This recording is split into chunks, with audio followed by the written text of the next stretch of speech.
Hi everyone, I'm Dan Albers and welcome to Inside Alliance. Today's show is being taped on Wednesday, September the 16th. And in this show we're going to talk about the two wins that they had, first one over Wilmington and the second one over Lakeland. We're also going to talk about the bye week and what they've got going on after that on September, I believe the 26th with Rose-Hulman. And also we're going to talk about some big things that are going to happen on October 3rd, which it'll be a game with Bluffton. We'll talk about that a little bit later. And joining us today is head coach of Mount St. Joe, Rod Huber, and my co-host, Jillian Huber. Thanks for joining us, guys. Yeah, Dan, thanks for having us. And let's finally, we'll get started with the, you finally had your season opener, and you had it on Labor Day. You had a weekend travel. You had to go to Wilmington, a night game. You came away with a pretty big win. Oh, absolutely. I mean, Wilmington's always a tough opponent. We've opened with them for almost 20 years. This is 20th year of football, and I think in those 20 years, Wilmington's not only hasn't been the opener a couple of times, but Barry Wolf, Anderson Township kind of guy, that does a great job at Wilmington College, as does Jimmy Marsh, his assistant head coach. They're good friends of mine. But we went up there in a night game, a tough environment, a packed house, which was exciting for everybody, and the defense played pretty daggone well. In the second half, the offense put up some points. And we got a ways to go in the kicking game, but our punter from Anderson Township, Joe Vorkamp, did a nice job, and we were very fortunate, played well enough to get out of there with a win. And you've got to be offensive. You've got to be really happy with the play you had at quarterback with Craig Mustard in it. And Jill and I were talking during the game. We don't. I think the last time that he really saw action was 2004. Yeah. Yes, and he threw for 286 yards. I think it was 286 or somewhere right around. Well, like Jill said, I think he graduated in 05. He hasn't played in 4 years, and we were pleasantly pleased. But again, he threw 2 interceptions. And first game back in several years, but he did a lot of good things, and that's what I think he built up on. Then the next game against Lakeland, we got rid of the interceptions, and he had showed a little more consistency. The thing about Craig Mustard is, he's got the potential to take us to where we want to go with our program. We've been able to win a lot of games at the College of Mount St. Joseph with great defense and an offense that can control the ball. But I noticed the last couple of weeks we've got another element there with Craig at quarterback, the quick strike thing. He threw 300 yards of passing this week, and 2 of them were just down the field type passes, long stretching the field vertically. So he gives us another element that we haven't had at Mount St. Joe in several years. Still on the subject of Craig, we believe that he has maybe found his number one go-to guy in Derek Tabor. He threw to him several times. Yeah, Tabor's been around for 3 years. Craig's been around for 2 games. Tabor's earned Tabor's earned the right to be our number one guy. I hate to say he's our number one guy because we've got several kids out there. Zeiss can play, Surgeon can play, both East Side kids. Jeremy Brink out of Elders in the mix. David Carr out of Amelia's in the mix. But right now, Tabor's the go-to guy. Tabor's got a hot hand, and he runs very, very good routes. He spent 3 years in the weight room now. He played in the JV system for a year or 2. But yeah, Derek's out of Colerain High School, where ironically they didn't throw the ball much at Colerain, and I'm wondering what they're waiting on. But he's had 2 good games, and he, like Craig, he's got a ways to go. The offense has a ways to go. We're not running the ball the way I want to run the ball right now, but we're moving the ball down the field, and we're vertically stretching our opponents, and that takes a lot of pressure off of the tailbacks. But you are indeed running the ball. I mean, you do have a good balance between, throwing the ball and running the ball. And Jake Davis gets in there a lot and gets some yardage. Also, Noah Joseph had a pretty impressive run last week. Sure. And that's Soriano style. I mean, Vince wants to be very balanced. Everybody who on this side of town knows that. Coach Soriano does a great job of game planning. He does a great job of scouting. And when we go, he and I meet twice a week on the game plan. And his usual comment to me is, "Hey, Coach, we want to be very balanced this week. We want to be able to throw the ball and run the ball, and take what they give us, and stretch the field a little bit more with again with Tabor and Mustard playing pretty well. But I like the fact that that we're not getting away from what we do, and we've won the game. We've won games at the Mount, running the ball and being able to control the line of scrimmage, and that's where that's our focus this week going into the bye week. Hey, how do we get a few more yards out of our run game? How do we get Jake Davis, Noah Joseph, Brandon Brown, both of those guys out of Atlanta? How do we get them a little more on the closer to 200 yards rushing a game? Right now we're a little over 100 yards a game rushing the ball and throwing the ball for 250 plus. But I'd like to think in the next game we're going to go, we're going to eclipse get closer to that 200 yard rushing game.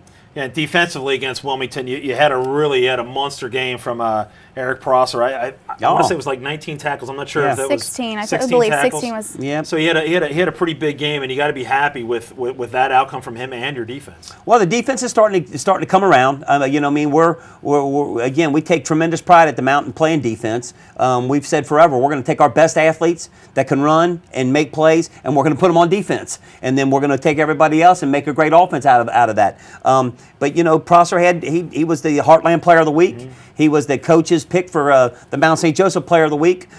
He runs very well. He's only a junior. He has a leadership role in both our in-season program and our out-of-season program. A good student from the Oak Hills High School. But you know, again, we're counting on the rest of the defense, everybody to step their game up. You know, we're going to the conference now, mm-hmm. and you know the fun's over.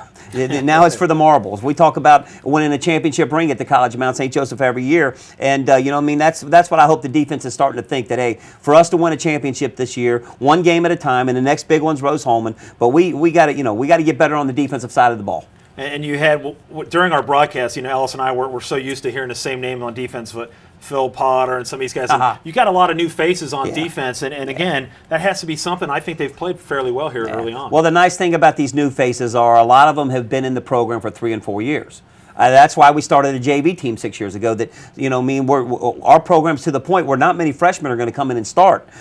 So, you know, guys like Juan Helvey, Vince Smith, Augustus Smithmeyer, all these guys may be new names to the broadcast booth, but they've been in our program for 3 and 4 years, and they've been playing JV football, making their marks and working out. And you know, right now I think we're starting maybe 2 sophomores and a freshman on defense, but all these other guys have been around for 3 and 4 years, and they know what it takes to win games. They're college football players. They're grown men. We treat them like grown men, expect them to act like grown men. But again, no one's satisfied with where we're at right now. You know, we've given up too many yards with our opponents running the ball. We've given up too many yards passing the ball, and we haven't ran the ball as well as we wanted to. So, you know, we're trying to get better this week during the bye week.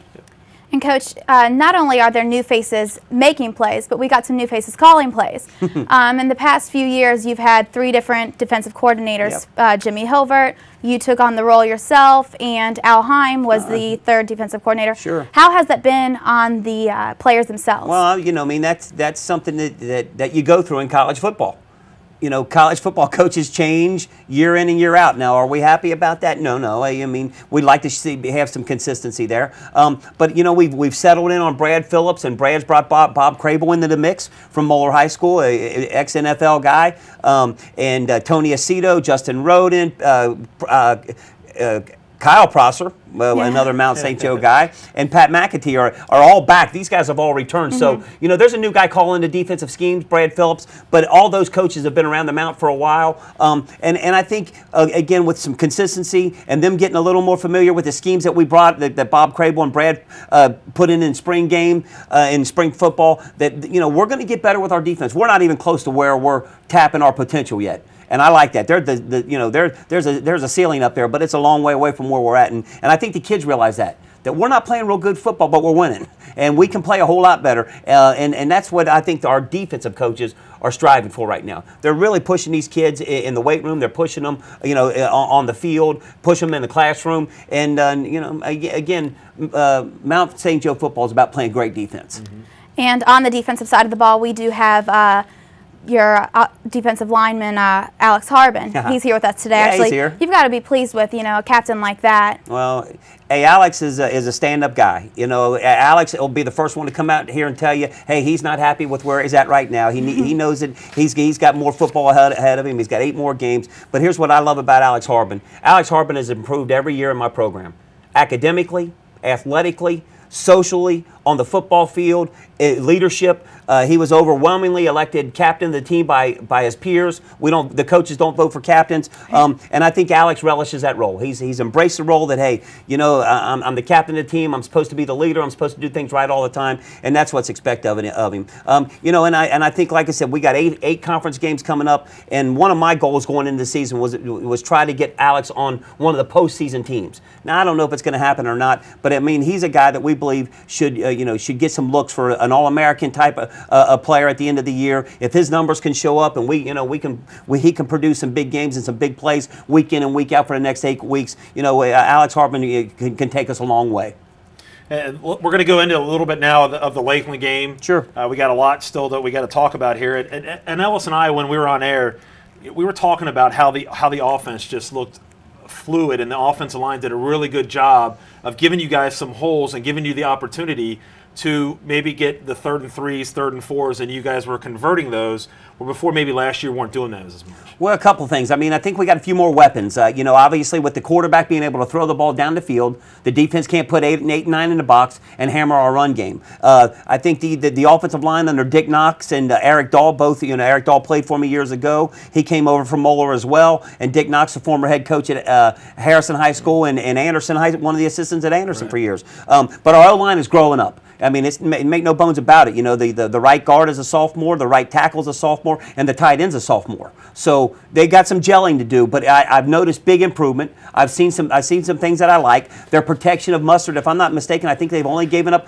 1 sack, but I like the way they're starting to gel up there up front. And there's a few young kids in the mix, backups of sophomores and freshmen who are getting better as well. But again, we want to run the ball more. We want to get more yards on the ground. We want to control the tempo of the game. And that's what I like about Vince Soriano. He's taking what they're giving him. Right now, everybody's packed the box on us, trying to stop our run game, and Vince has been able to spread it, with multiple formations, spread the defense out, and let Craig take care of the ball, throwing it down the field. And right now it's working, so we're not complaining. Yeah, and as we talked about in that first game with Wilmington, we talked about Craig Mustard and Derek Tabor. They both did a great job. And it's like one of those things you're not sure if they're going to continue to do that. Right. Well, the next game, they did it again, and they had a great game, both of them. Well, I mean, it's ironic you said that. I've got several emails from opposing coaches who haven't even seen us play yet, but everybody reads the stats Right. boards. Everybody looks at the stat sheets. And several of my buddies in the conference have emailed and said, hey, it looks like you got a quarterback who can throw the ball. So I don't think it's a secret anymore. Right. I don't think Tabor's a secret anymore. Right. And that's why we've got to, execute the run game at a high level so we can do, as Vince would say, he wants to be balanced. So we're going to keep working on both sides, both phases of the game, the passing game and the run game. But I really believe with Mustard and Tabor and Brink and Zeiss and Surgeon and that we've got a nice mix of both the run game and the receivers game. We're dressing 7 tailbacks right now. One of my tailbacks said, Coach, we're almost like USC at the tailback position. and I take tremendous pride in that. I personally recruit the tailbacks. Ron Wayne coaches them, another East Side guy. But we make a living at Mount St. Joe with tailbacks. Mm-hmm. And Noah Joseph got hurt pretty early on last season, but this season he's come out and done pretty well for himself. Last weekend, running for 65 yards and a touchdown. How do you feel about him being back? Well, Noah gives us another dimension. I mean, right now we're playing 3 tailbacks consistently, and I think that you need to follow that up. But Jake Davis got hurt as well. I mean, Jake dressed the whole year, but Jake played hurt the last 3 or 4 games. Noah was hurt after the 4th game. We do got a new transfer in from Wittenberg University, Brandon Brown. That's doing a nice job. And then my 4 puppies, I call them, my 4 freshman tailbacks. We're going to travel them kids, and they're going to get their reps as well. But Noah is a difference maker. I think, Dan, you probably saw him take the screen for 70 yards out on the edge. He's got another gear in open space. He makes the first guy miss him, which I think is critical at the tailback spot. You get in space, you can't get tackled by one guy, and he's got a knack for doing that. So our goal is to get Noah more reps. Our goal is to get the ball to Noah a little more as the season rolls on. So that's where we're at with those 2 kids from Atlanta. And who is someone that is going to be someone that sticks out on the offense for us this season? Who should we look for? Oh, I think there's a couple guys coming on. I mean, we got a couple young kids. Nate Raw is kind of won me over. He don't weigh but 155, 160 pounds, but he really can fly. I mean, he's a sleeper right now in the group. I think Zeiss and Surgeon and Carr are all, 2, 3, and 4 type of receivers that we can get the ball to consistently. And then, like I said, there's some of the young linemen that are starting to grow up. I really like the fact that we're playing the young man from Milford a little bit, Brandon May at tight end. We got 3 tight ends that are playing, Jake Waters out of Coleraine and Rob Blundred, 6'6", 240 pounds out of Oak Hills. So, I mean, I think the tight end position and a couple of the number 2, 3, and 4 receivers are guys that are going to come to the forefront in the next few weeks during the conference run. We'll keep an eye out. Thank you. And then defensively, I thought, again, you guys had another solid outing defensively. in particular, I think one guy that kind of stood out just a little bit, and you guys named him as your player of the week, was Rob Fox. Yeah. Who did a nice job. Another Colerain kid. Again, I thought, and you'll see, we're going to run some clips here in a little bit, and you're going to see the D-line, I don't know, 3 or 4 sacks there against Lakeland. You know, they were coming off the edge. Alex was off the edge. Fox was off the out of the 3 technique. Hambrick out of Elder High School was off the other edge. We got a big nose man in there, Randall Mitchell out of Columbus, Ohio, and then the Brooks kid out of Dayton, Ohio. So, you know, we had 5 or 6 guys play consistently on the D-line, and we were able to pressure Lakeland pretty well. I mean, the week before, Lakeland threw for almost 300 yards passing, and I think against us they had a $150, $170. And so, I think Flores had like 177 yards. absolutely. I believe. Yeah. Lakeland was a good opponent. Right. They're going to win some games. I think last year they were second in their conference, as was Wilmington. They were a good opponent. Now, again, our best opponents are coming, but we feel like we've beaten 2 pretty decent Division III football teams. So overall, you're pretty satisfied with how your defense stands right now? No, or? I'm never satisfied, Jelly. You know what it is. As a head coach, and I told the team that, hey, I feel great. We're 2-0 right now, guys. But understand, as the head coach, my job is not to be happy.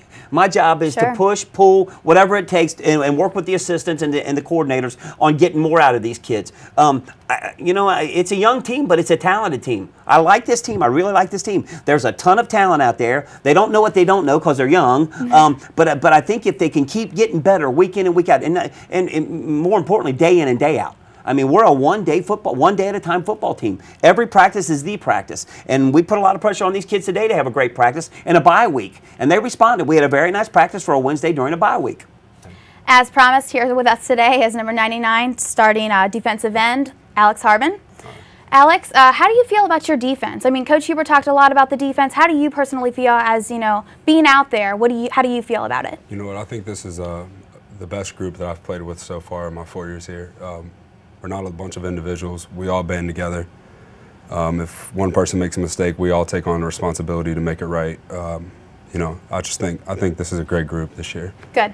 And you are originally a Division I transfer, correct? Yes. I mean, you came here from the University of Cincinnati. Yes, that's correct. How long were you there? I was there for just a brief time. I was there for maybe a season and a half. And, maybe a season and a half. I gray-shirted, and I sat out. I traveled to the bowl game. Then I did spring ball with them, and, it was a good time. But can I ask you, what is the biggest difference that you've noticed? I mean, Division I to Division III, that is huge. What is the biggest difference for you, coming to Division III? I would say the overall is just size of the players. But, we're all fast. We all make the same mistakes. Sure. We all go with the same struggles and battles every day. Football is football no matter where you're playing at. That's what I've come to notice. And but I'd say the overall size of individual players. So that's the biggest difference right now. Good. And you are going to be traveling to, you and all the guys obviously, yes. are going to be traveling to Rose-Hulman on the 26th. Yes, I can't wait for that. Can't wait? I know. You and me both. I'm excited. I think, we'll redeem ourselves this year. Right. But what are you anticipating from their offense? And then what do you hope for your defense to achieve against Rose-Hulman? Watching film and just playing against them and knowing their type of offense, I expect a lot of tight end play. I expect a lot of running. They're going to run the ball. They're going to do a lot of dump pass bubble screens to try and get us tired running to the flats, and then they're going to try and run it straight up the middle on us. They're going to try and cause some confusion, but I think if we do our best and practice every day, listen to what the coaches have for us, they're going to put us in the best spots to be successful. So definitely agreed. And I mean, between you and guys like Eric Prosser, Robbie Fox, I mean, they've all been brought up and have had some really successful games these past 2 weeks. I think you guys can shut them down. Oh yeah, right. Definitely. We're ready. We're ready to take on the challenge. I think, especially with this defense, we thrive off the challenge. If we're playing a good team, we want to show how good we are. It's the mediocre games that we struggle with, I think, as a team. Yeah, so. I agree. Last season, that seemed to be, the struggle with you guys. It wasn't the great teams that, you came out and, right. It was the guys that you really could have beat, and you guys had some really, really close games. Right, exactly. So. I got a question for you real quick. Is that you guys you've had probably some really good athletes at Mount St. Joe and that you've played against and at UC. Is there anyone that sticks out in your mind that you will just like you were done with the game and you're like, boy, man, this guy was really good. You know what? Thankfully he's gone, but Chad Rupp from Franklin, their quarterback, that guy was an amazing player. He came out and gave his best every game. He never had a bad game. He was a leader of his offense, and those guys really thrived off him. So Chad Rupp really stands out in my mind, and the quarterback from Rose-Hulman, he's a great guy. You know, he's been around. They were a young group a few years ago. They've come up together, and it's nice to see those guys having some success this year as well. And what about that real quick with the UC? You know, you left there, but then look at all the success that they have. Do you still have any friends that are still on the team or anybody? I got a couple guys that I went to high school with. Craig Carey, he wears number 7 for UC. A lot of the guys that I came in there with are gone after last year. Trevor Canfield, Right. Tony Pike, me and him actually came up. We were both gray shirt. He was out of Reading. So me and him kind of have similar career paths, you know, just the kind of Right. the elongated college. And then just one final question from you. This is really probably for the kids playing youth football right now. Yeah. What kind of advice or, you know, advice would you give them if they are looking to pursue college ball? I mean, whether it be D1 or D3, I mean, like you said, football is football no matter where you are. What kind of advice would you give these kids, you know, playing Pee Wee? My advice would be, one, pay attention to your grades, because if you want football, you got to have the grades first. And if you don't have the grades, the colleges won't look at you. Sure. So that's one. Two, goes more into football. Put in the time in the weight room in the off season. Really, there is no off season if you really want to be a great player. Yeah. So that would be my second one. That would be my, you know, school and put in the time in the weight room. Because I mean, in the you off guys are seasons. year round for sure. Yeah, definitely. You know, playing it's college ball. they call it off season, but you're not off There's no much. such thing. No. Well, great. Thank you so much for being Thank with you. us here I today, appreciate it. Alex. I appreciate talking to you. It's been great. Good luck Thank you. on the 26th. And good luck the rest of your season. Thank you. So Julian did a great job. We appreciate her interview. And what we're going to do, we're going to go to our highlights here in a few minutes. So we'll be back here in a few minutes. Okay, I'm Dan Abbers. Welcome back. Now we got some highlights that we have here from that game here with Lakeland. Yeah, they're cut up in different segments, Dan. I think this first one, if you look at that's the tight end out of Oak Hills, Rob Blundred. Mustard to Blundred on some play action stuff, and Vince has done a nice job of working this play action stuff throughout the training camp and the preseason. I think the next one is the kid from Georgia. That'd be Brandon Brown against Lakeland last week on his first career touchdown as a college football player. And the next one's going to be the outside screen to the other kid from Atlanta. That would be Noah Joseph, I believe. Is that right? No, that's Brandon Brown there, right Brandon there Brown. on the run. And then we're going to throw a screen on the outside here. Oh, no, we got This is Wilmington Wilmington. now. Oh, they got them in a different order for me. It's hard to see who that is. That would be Kyle Prosser. I'm sorry, Eric Prosser, Prosser. coming off the edge. Now Oh, this is going to be Jake Davis's touchdown against Lakeland. you could just see right there how good the offensive line was. Yeah, absolutely. And then you got Wilmington game here. Yep, that's the Wilmington game, and that's the long That pass must up have the been sideline Tabor. to Tabor, correct? Got the Wilmington game And again. it's going to be Jake Davis again on the edge. Little wrinkle that Suriano got out from the Baltimore Ravens. He's good friends with the guy at the Ravens, Harbaugh. And we go back here to the Lakeland game again. Yeah, and I believe this is going to be one of the sacks. There's Harbin and Fox and Hambrick all meeting for a party at the quarterback in the backfield. Another clip of Wilmington, I believe. And again, I think it's Jake Davis out of Anderson off the edge here. And really, you could just see the line. I mean, you could really Right. see him opening up the holes. They had a nice surge. And again, Vince spent a lot of time working on formations that would outflank the defense and move and shift into it and move into it. And so we're doing more motion and shifting than we've ever done. Your offensive line is pretty young. Yeah, you know, like I said, there's 3 sophomores on there, but Anthony Walsh is a senior, and he was one of our players of the week on the offensive side, coach's player of the week. So he's a senior, and there's a junior in the mix as well over there. I'm sorry, Chris Harrison's a senior as well. Here again, it looks like you got another defensive play maybe. Yeah, Hambrick, that's the Yep. kid from Elder, coming off the edge, and he did a great job on that play, defending the edge, and then beating the block and coming off the block and making a tackle. This is going to be up at our senior middle linebacker, Vince Smith, and Fox out of Coleraine, filling up an A-gap. And then you get the Wilmington game again here. Yeah, and this is Mustard to Tabor. And I think, Mustard just showed a little bit of his elusiveness in the Right. pocket, as well as getting the ball to his number 1 guy. And this is going to be, I think, the screen out on the edge. Opens his hips up here. We get 3 good blocks. Bang, bang, bang. Yeah, he makes a nice move, too. And the kid out of Atlanta, Noah Joseph, and about a 75-yard screen. I think there's a few more, Dan. We got here another this looks like a fade to Tabor down here on this corner and this end. Just a great play. Yep. Great catch. Great catch. Tabor just out-jumped him. Yeah, I think you were going a little crazy in the booth there, too. He's very athletic.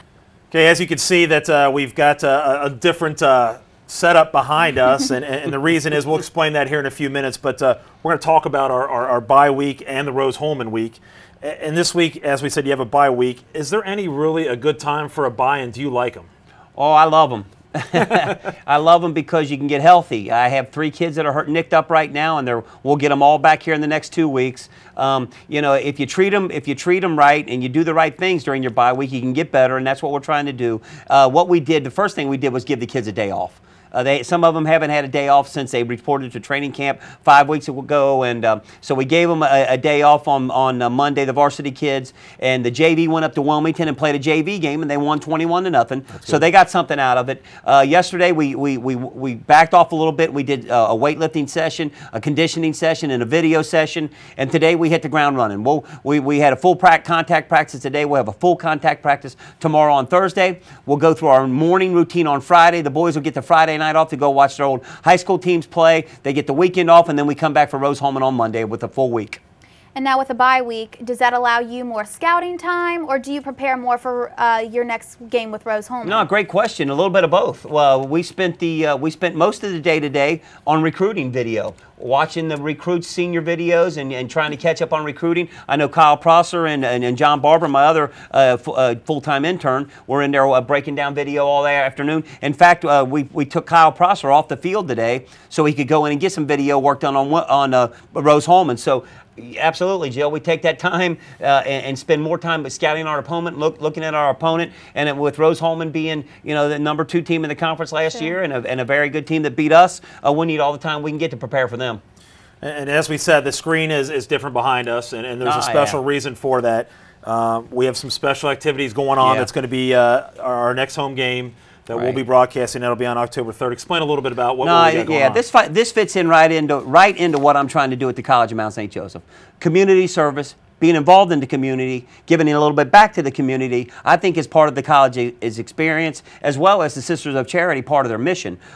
So, thanks to the Pink Ribbon Girls, Sherborne Solutions, and everybody that's involved in putting this day on for us. But it'll be a game that I guess I'm going to wear a pink shirt. My captains are going to wear pink jerseys for the warm-ups. They'll raffle those off at halftime, and they'll auction them off in the post game. But the Pink Ribbon Girls are a local group. The foundation concentrates on education and awareness through the Breast Cancer Foundation and so forth. But again, I think it's a nice thing for my players to realize that, hey, this is a perfect opportunity to give a little bit back to the community, to play a game in I don't want to say in honor of, but to generate some excitement for that cause as well. And our guys are embracing this. I mean, there's pink flowers all over my locker room. Everybody's looking forward to seeing what we look like, what our captains look like in pink jerseys. I was going to say, it might be the first time you've ever seen pink in that locker room. Jill knows me. We don't wear a lot of pink at the College of Mount St. Joseph, but everybody's embraced this event.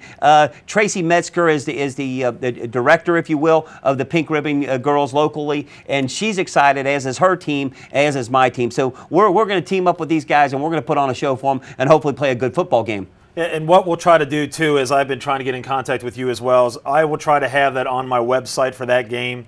That way people will see how to get in touch with anybody from them as well. So we'll get that as we get closer to the game as well. But I think it's just like you said, it's just a great thing for the College of Mount St. Joseph and for people with breast cancer. Yeah, absolutely. What a great tribute. What a great acknowledgement education, to those kind of people. This is a good thing. And again, our Sister Frances, who retired from the Mount, was a president of the college. And several years ago, she had a bout with breast cancer and battled it and won. And she's a survivor. So again, with the Mount being traditionally an all-girls school, an all-women's college, this fits. And again, we're looking forward to putting on a show for them. Yeah, well, so we're looking forward to that. And as we said, that'll be October 3rd against Bluffton, if that's correct. Right. So it'll be against Bluffton. 1:30 start. Look for that, and we'll try to Jill will probably have some interviews for us that we'll have at halftime, and we'll have pregame shows. We'll make it a big deal too as well. So there's a lot of people that we have to thank for tonight's broadcast. We have to thank everybody here at the studio.